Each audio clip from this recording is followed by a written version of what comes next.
안녕하십니까. 2023년 9월 25일 EK365입니다. 오늘의 날씨로는 전국적으로 맑고 현재 온도는 19도입니다. 습도가 조금 끼어 있고 새벽에는 비가 온 지역도 있고요. 요즘은 가을이 가을처럼 느껴지지 않는 것 같습니다. 여름에서 겨울로 너무 빨리 넘어가니까. 저번 주 토요일 낮과 밤의 길이가 같아지는 추분을 지나 이제 밤의 길이가 더 깊어지겠습니다. 전국 각지의 여러분들의 하루를 응원합니다. 매일매일 한국경제 3회차 오늘의 방송을 시작하겠습니다. 오늘의 키포인트로 인터주 지금이 저점, 분양권 거래 다시 얼음, 중국어 선수 선물이 국산으로 둔갑, 차례상 세트, 한국 저성장 늪에 빠지나.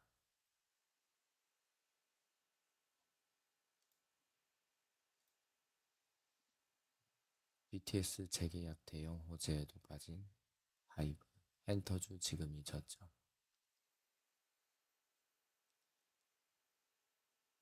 하이브 주가가 방탄소년단 재계약을 발표했음에도 맥을 못 추고 있다.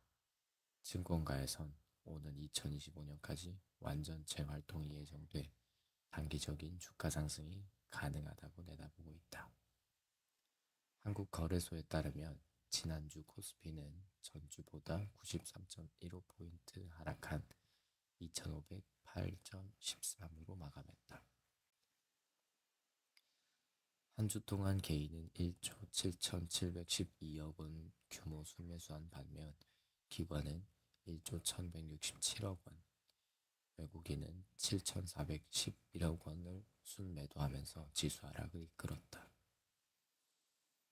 NH투자증권에 따르면 이번 주 코스피는 2,540, 2,570선에서 움직일 것으로 전망된다.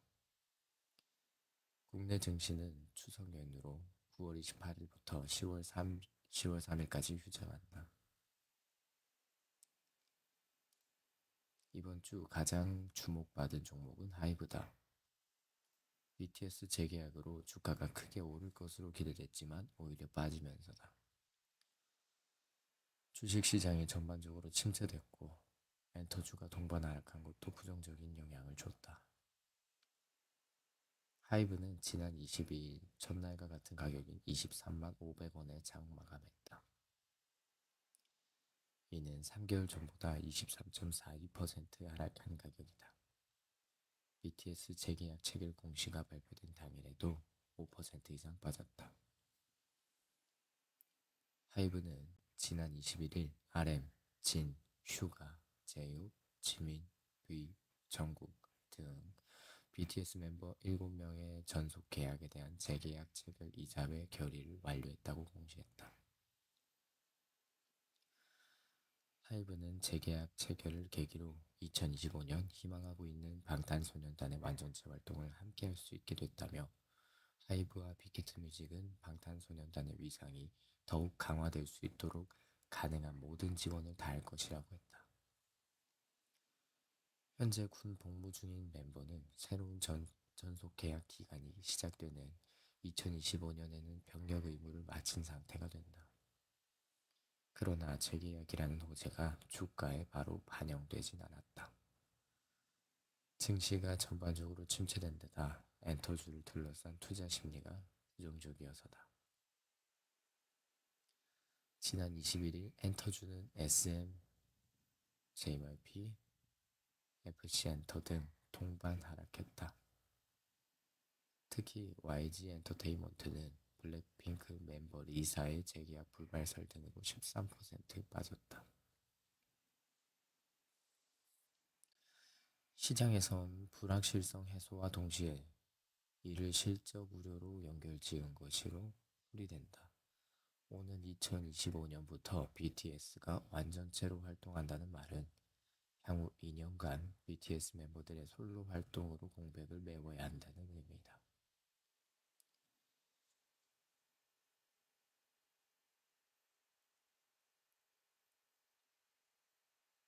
다만 증권가에서는 하이브의 BTS 재계약으로 향후 주가가 상승할 것이라고 분석했다.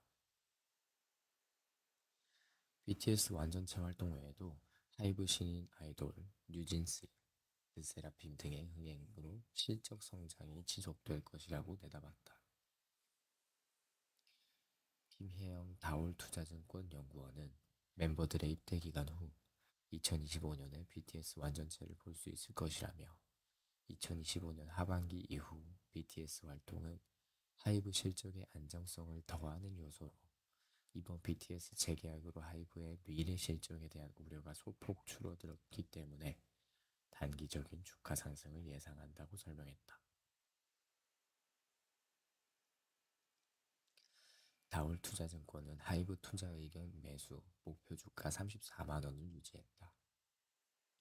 이남수 키움증권 연구원은 BTS 완전체 활동 부재에 대한 우려가 높았던 2023년은 BTS 솔로 앨범으로 그 우려를 완벽히 씻어냈다면서 세븐틴의 역사적 K-팝 앨범 신기록, 월드 투어 그룹으로 성장한 투바투와 엔하이픈, 뉴진스와 르세라핌의 괄목할 만한 성장세까지 2024년의 라인업도 충분하다고 말했다.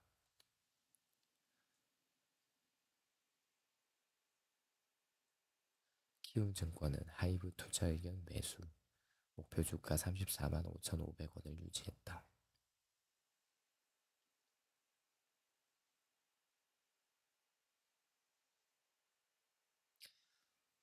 엔터주가 현재 저점이라는 분석도 나온다. 안도영 한국투자증권 연구원은 현재 엔터 사업은 글로벌 인지도 확대와 글로벌 활동량 증가가 반복되는 선순환 구조라면서 견고한 팬더먼털 대비 최근의 주가 하락으로 다시 밸류에이션 회복이 예상되는 시점이며 이제 단기 밸류에이션 저점을 찍었다고 판단한다. 내다봤다.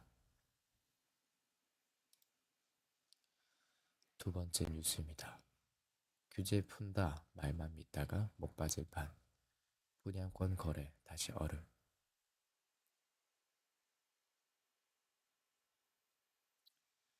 분양권 전매 제한 기간을 대폭 완화한 2월 3일 부동산 대책 이후 살아나던 분양권 거래가 최근 다시 급격하게 쪼그라들고 있다. 양도세 완화, 실거주 의무 폐지 등 예상됐던 후속 조치 일정이 연기된 데다 금리 인상 등 변하는 시장 상황 때문에 관망세에 들어간 매수자들이 늘어난 영향이 커진 탓이다. 아파트 분양권이 부동산 전체 시장에서 먼저 움직이는 경향이 있는 만큼 일반 거래 시장도 뒤따라 위축될 가능성이 있다는 해석도 나온다. 24일 서울 부동산 정보광장에 따르면 서울 아파트 분양권 거래는 지난달 18건을 기록했다. 전월보다 40% 줄었다. 이달 들어서는 5건에 불과하다. 9월의 경우 거래 신고 기한이 남아있지만 거래 분위기가 8월보다 더 좋지 않다는 게 부동산 업계 귀띔이다.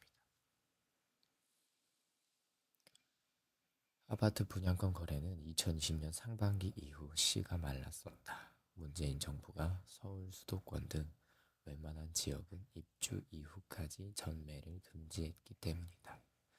그러다가 올 1월 청약 시장을 살리기 위해 정부가 전매 제한 기간을 대폭 완화한 후 거래가 살아나기 시작했다.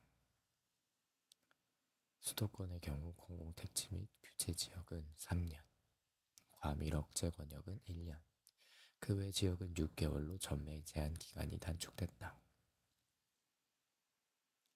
실제로 올 4월 분양권 거래는 39건으로 급증한다. 이후 5월부터 7월까지 매달 20건에서 40건을 기록했다. 하지만 8월에 분위기가 꺾이더니 갈수록 거래가 위축되는 모습이다. 분양권 거래 위축은 규제 완화 속도 예상보다 느려졌기 때문인데 분양권 시장은 투자자들이 주로 들어오는 만큼 가장 큰 리스크는 정책 변화다. 그런데 상반기 정책을 통해 대대적으로 발표됐던 여러 분양권 규제 완화가 현실화하지 못하면서 투자자들이 몸을 사리는 것이다. 대표적인 것이 분양가 상한제 지역의 실거주 의무 완화와 양도세 감면이다. 특히 올해 세법 개정안에 부동산 양도세 완화 조항이 빠져 분양권 세금 부담이 여전히 높다. 일반 주택은 2년 보유하면 일반 과세로 팔 수 있다. 하지만 분양권은 1년 이내 팔 경우 70%, 2년 이내 팔면 60% 중과세가 여전하다.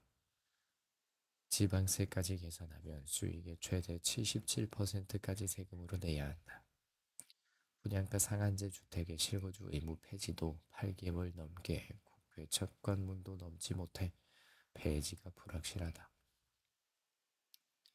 정부에 따르면 실거주 의무 적용 단지는 66개 단지, 4만 4천여 가구에 달한다.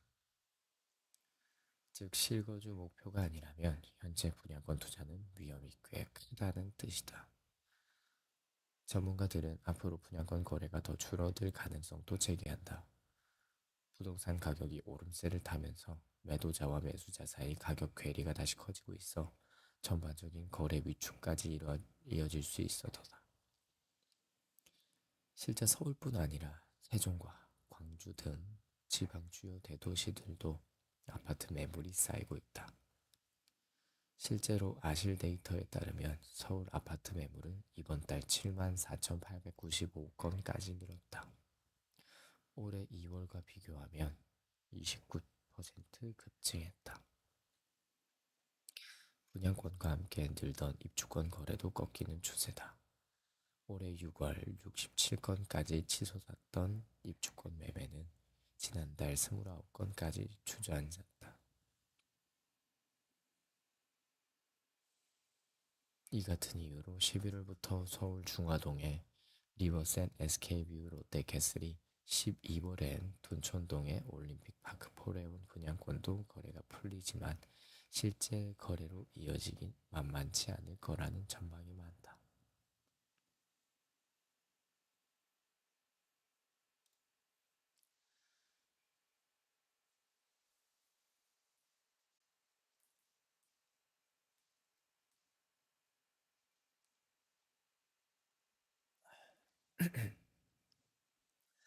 다사련이 비싸고 이젠 차례상 세트로 사서 준비한다. 세 번째 뉴스입니다.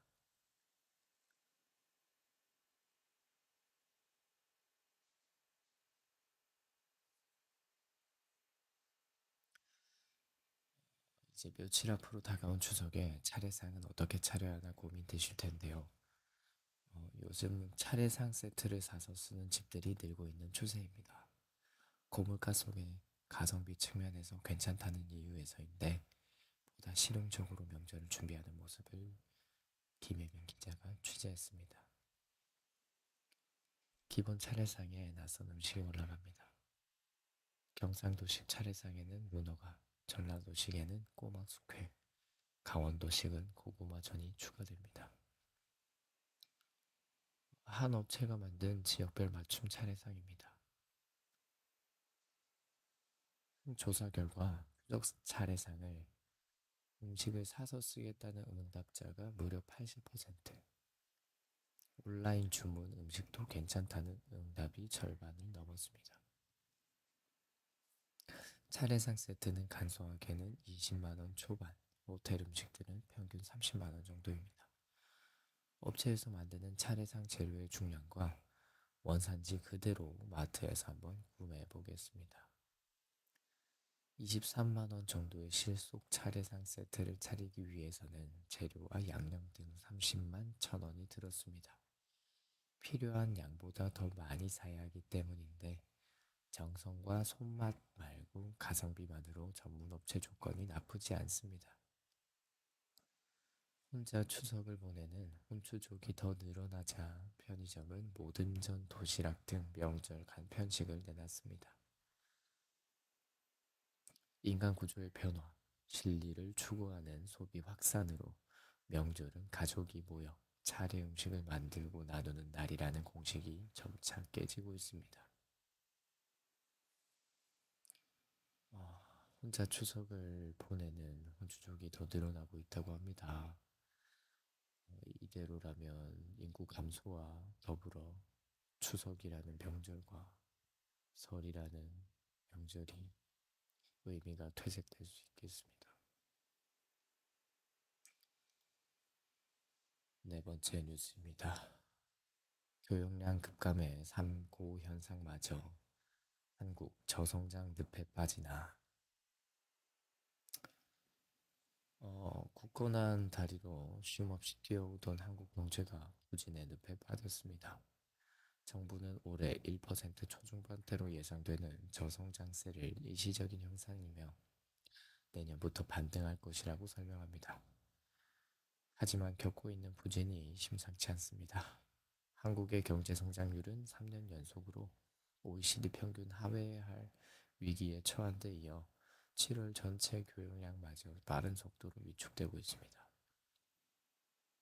경기가 하반기부터는 좋아질 것이라는 상저하고를 전망한 정부의 전망은 흐릿해진 지 오래입니다. 지난 24일 OECD에 따르면 한국의 7월 수출 감소폭은 OECD 37개 회원국 네 번째로 컸습니다. 1인당 국민소득 3만 달러 이상, 인구 5천만 명 이상인 30에서 50 클럽 7개국 중에서도 한국 수출액이 가장 많이 줄었습니다. 글로벌 통화 긴축 기조가 이어지고 세계 교역량마저 위축된 가운데 한국은 다른 국가보다 타격을 크게 입고 있습니다. 한국 경제의 높은 중국 의존도 때문입니다. 중국 경제가 리오프닝 이후에도 살아날 기미가 보이지 않자 한국의 수출 엔진은 멈춰섰습니다. 자동차와 조선, 배터리 등이 선방하고 있으나 반도체가 부진하면서 생긴 공백이 그만큼 크다는 뜻이기도 합니다. 중국은 한국의 최대 교육국이자 수출국입니다. 올해 상반기 한국의 전체 교육액과 총 수출액에서 중국의 비중은 각각 20.9%, 19.6%에 달합니다. 같은 기간 메모리 반도체의 대중국 수출액 비중은 45%입니다. 대중국 수출이 14개월째 줄어들었다지만 중국 의존도는 여전히 높습니다. 또 미국은 중국을 글로벌 핵심 공급망에서 배제하려는 움직임도 보이고 있어 높은 중국 의존도는 향후 한국 경제의 딜레마로 작용할 여지가 큽니다. 수입은 수출보다 더 쪼그라들었습니다. 한국의 7월 수입은 전년보다 25.4% 줄어 OECD 국가 중 감소폭이 가장 컸습니다. 원유, 가스, 석탄 등 3대 에너지 수입액은 전년 대비 47% 감소했고 반도체, 철강 제품, 반도체 장비 등은 16.8% 줄었습니다.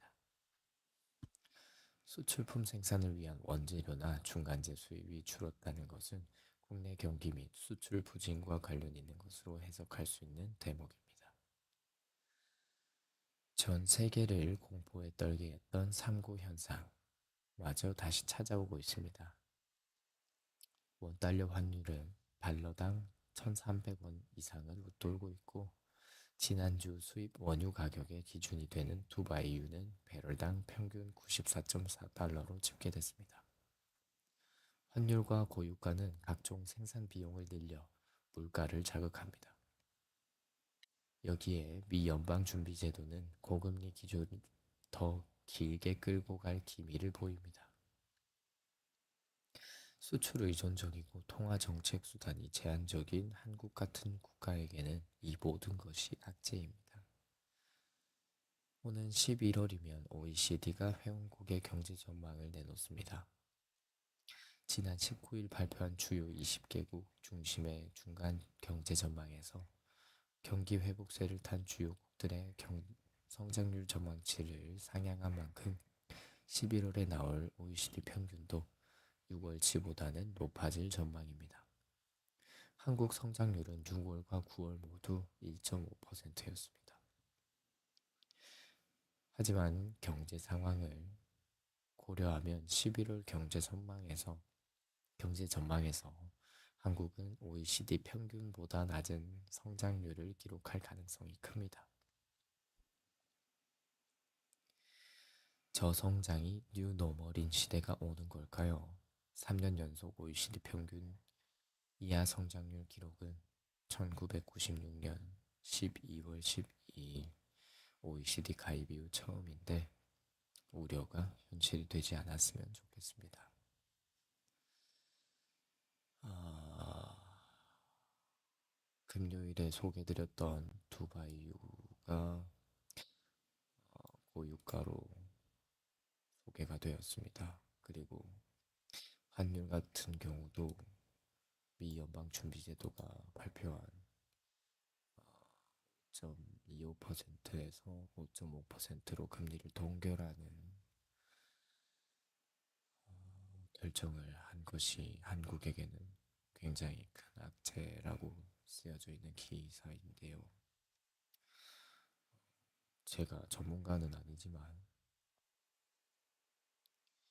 경제가 이렇게 한국이 저성장으로 갈 수밖에 없는 이유는 아시아권에 너무 머물러 있지 않나 라는 생각도 해봅니다.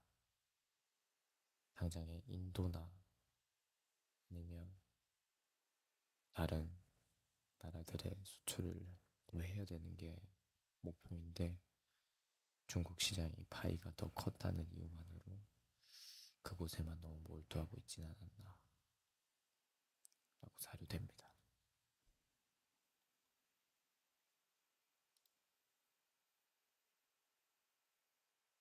자, 다섯 번째 뉴스입니다.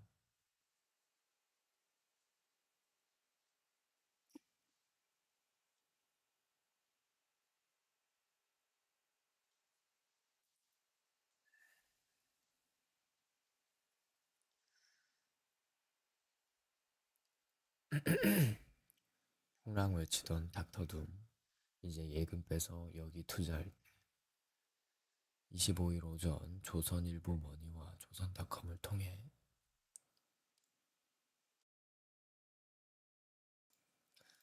재테크 명강 김영익 서강대 교수편 2부가 공개됐다. 한국의 닥터둠으로 불리는 김 교수는 영상에서 한국 코스피가 저평가 국면에 접어들었다면서 한국 경제 전망과 이에 따른 투자 전략을 제시했다.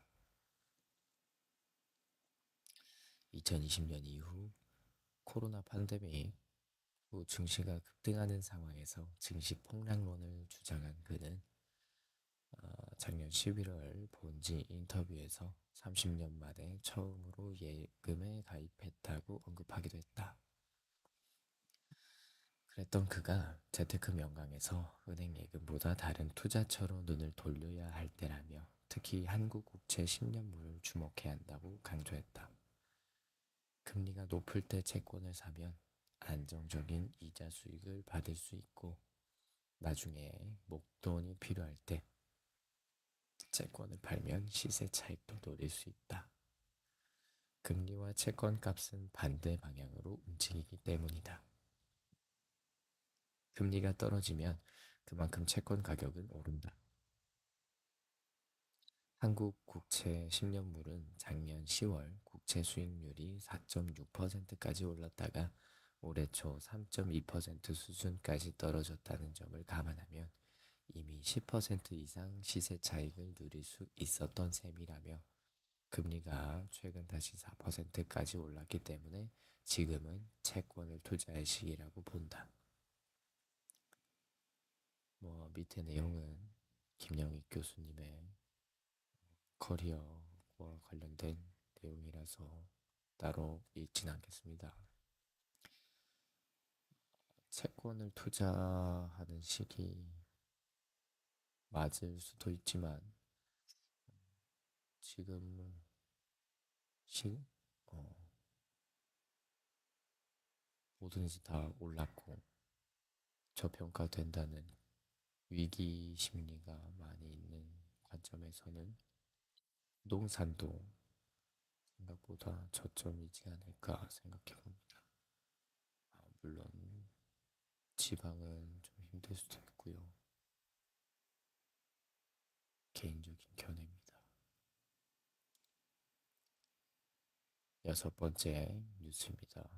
중국 어선 후쿠시마 앞바다에서 잡은 수산물을 국산으로 통갑시켰다.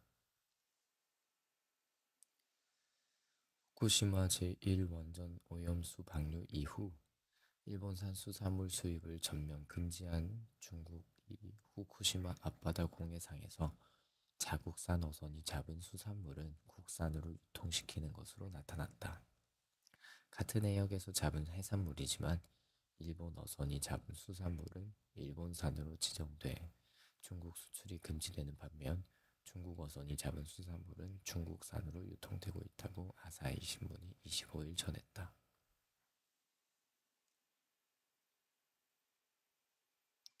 일본 정부가 지난달 24일 후쿠시마 원전 오염수의 해양 방류를 시작하자 중국은 소비자의 건강을 지키기 위해서라는 이유로 일본산 수산물의 수입을 금지했다.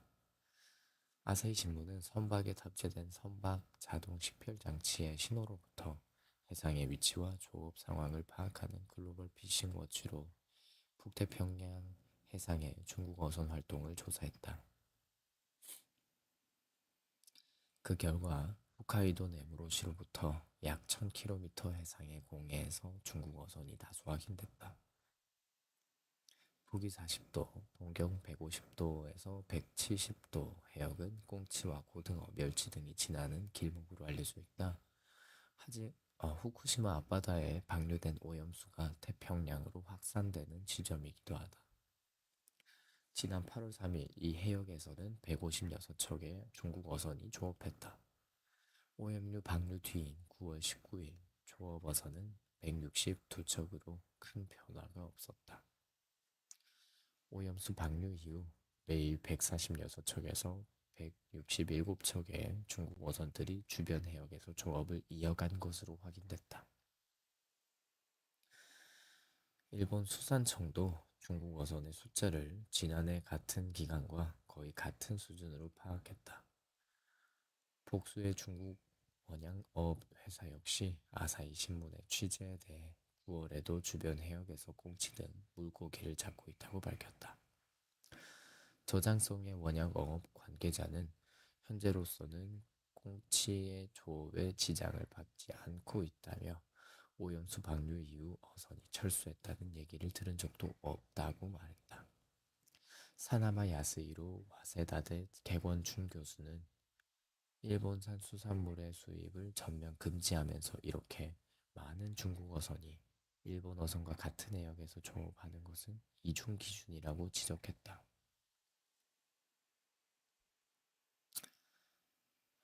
국제기구인 북태평양 어업위원회에 따르면 2022년 북태평양에서 꽁치를 가장 많이 잡은 국가는 대만, 중국, 일본 순이었다. 세 개 나라가 이 지역에 잡아들이는 꽁치가 전체 어획량의 95%를 차지한다. 이 신문은 오염수 방류 이후 오키나와 북서쪽 200km 해역에서도 중국 어선들이 이전과 같은 수준으로 조업하는 사실을 확인했다. 람 이메뉴얼 주일 한국 대사도 지난 22일 중국 어선이 오키나와 북서쪽 해상에서 조업하는 사진을 X에 올리면서 중국은 일본의 수산물 수입을 금지했지만 중국 어선들은 일본 연안에서 조업하고 있다고 지적했다. 중국의 금수 조치 이후 일본의 가리비 가격은 11%에서 27%가량 하락했다. 수입 금지 조치로 인해 미국과 유럽도 타격을 받고 있다. 중국은 일본에서 수입한 가리비를 자국에서 가공해 연간 3만에서 4만 톤을 미국에 수출하기 때문이다. 이 때문에 미국은 태국과 베트남 등 동남아 지역의 가공시설을 중개해 일본산 가리비를 수입하는 방안을 지원하기로 했다.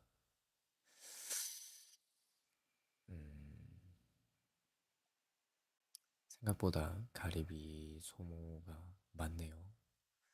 미국은 가리비를 왜 소모를 하는지. 레스토랑 같은 곳에서 가리비를 쓰니까 조사가 필요하겠습니다. 벌써 오늘의 마지막 뉴스입니다.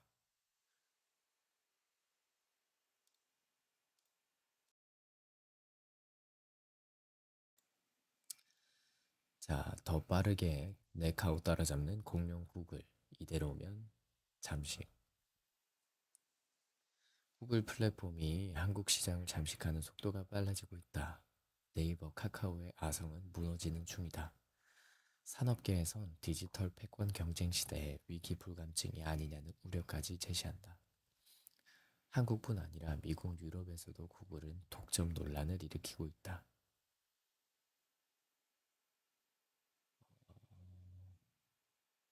생각보다 크게 변화가 드라마틱하진 않고 소폭씩 상승하는 중으로 보면 될 것 같습니다. 25일 빅데이터 플랫폼 기업 IGA웍스는 IGA웍스의 모바일 인덱스에 따르면 카카오톡과 구글 유튜브의 월간 실사용자 수 차이는 지난 1월 125만 7,165명에서 지난달 33만 9,799명으로 크게 좁혀졌다. 카카오톡과 유튜브는 MAU 기준 한국 1위, 2위 애플리케이션이다. 지난해 9월 카카오톡 MAU는 모바일 인덱스 기준 4,319만 명가량이었다. 그런데 코로나19 특수가 끝난 데다 지난해 10월 판교 데이터 센터 화재 등의 영향으로 올해 들어 4월을 제외하고 4,100만 명대로 떨어졌다. 유튜브는 4천만에서 4,100만 명대를 유지하다가 지난달 4,162만 명을 찍으며 올해 최고치를 기록했다. 검색 엔진 시장도 비슷한 상황이다. 빅데이터 분석 업체 비즈스프링의 인터넷 트렌드에 따르면 이달 1일에서 22일 네이버 점유율은 57.1%, 구글은 32.4%다. 지난 1월에 네이버 64.5%, 구글 26.5%에서 격차가 줄었다. 올해 5월엔 구글 점유율이 34.8%까지 오르기도 했다.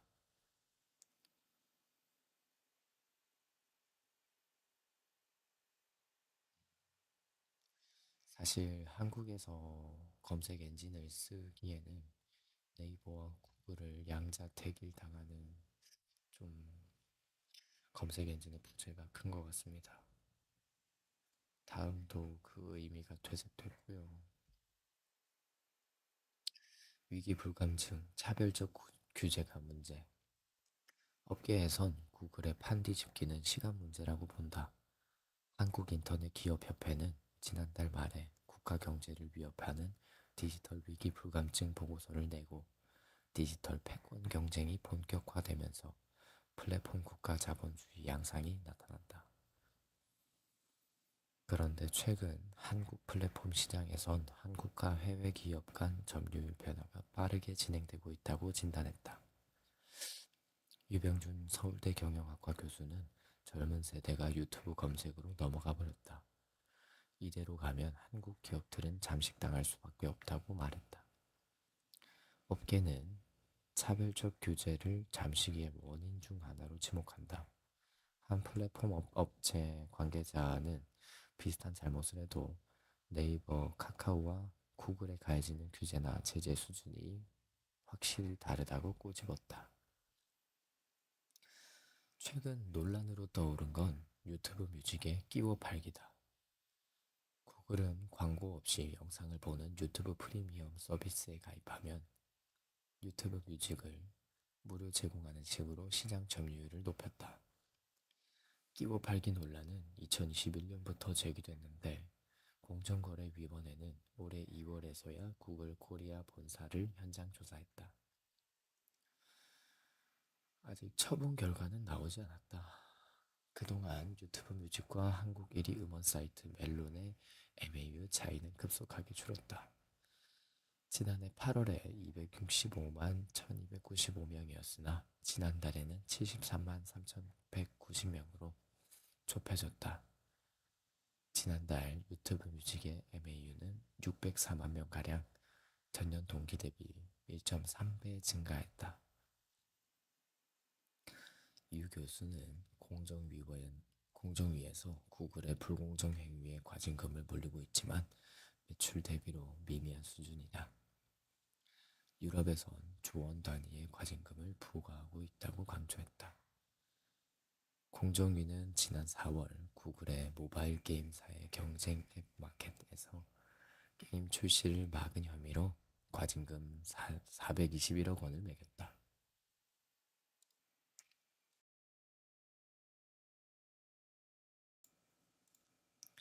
공정위는 2021년 구글이 스마트폰 제조사의 경쟁사 OS 설치를 막은 건에 대해 과징금 2,074억 원을 내렸다. 구글은 불복하고 소송을 제기해 재판 중이다. 설태맞는 플랫폼 독점. 구글을 포함한 거대 플랫폼의 독점적 지위 남용 행위는 최근 미국, 유럽에서 철퇴를 맡고 있다.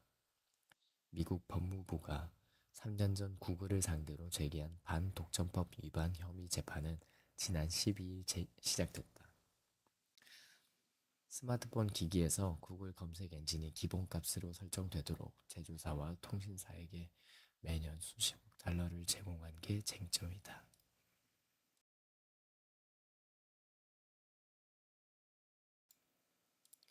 이런 구글의 행위로 소형 검색 엔진들은 멸종할 수밖에 없었다는 것이다. 유럽연합은 구글 모기업, 알파벳 등 6개의 회사에 내년부터 디지털 시장법을 적용한 유튜브와 검색, 앱스토어, 웹, 광고, 쇼핑 등의 주요 플랫폼에서 시장 지배력 남용 행위를 금지한다. 이를 어기면 연간 매출액의 최대 10%를 과징금으로 부과한다.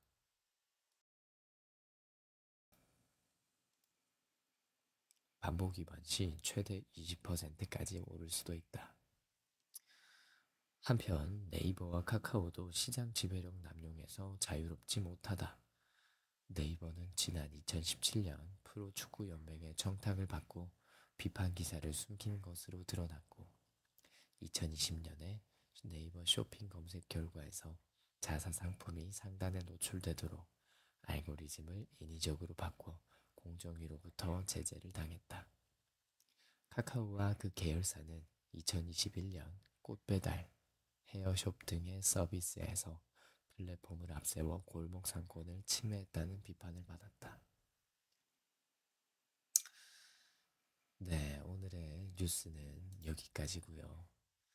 어, 오늘을 마무리하기 전에 미국의 16대 대통령인 에이브러햄 링컨의 명언 중 사람은 행복하기로 마음먹은 만큼 행복하다라는 말이 있습니다. 내가 오늘 하루를 어떻게 생각하는지에 따라 오늘이 좋을 수 있고 엉망일 수 있겠는데요. 당신의 오늘에도 언제나 곁에는 EK365가 있겠습니다. 항상 건강하시고 행복이 가득하시길 바라며 오늘도 매일매일 한국경제였습니다.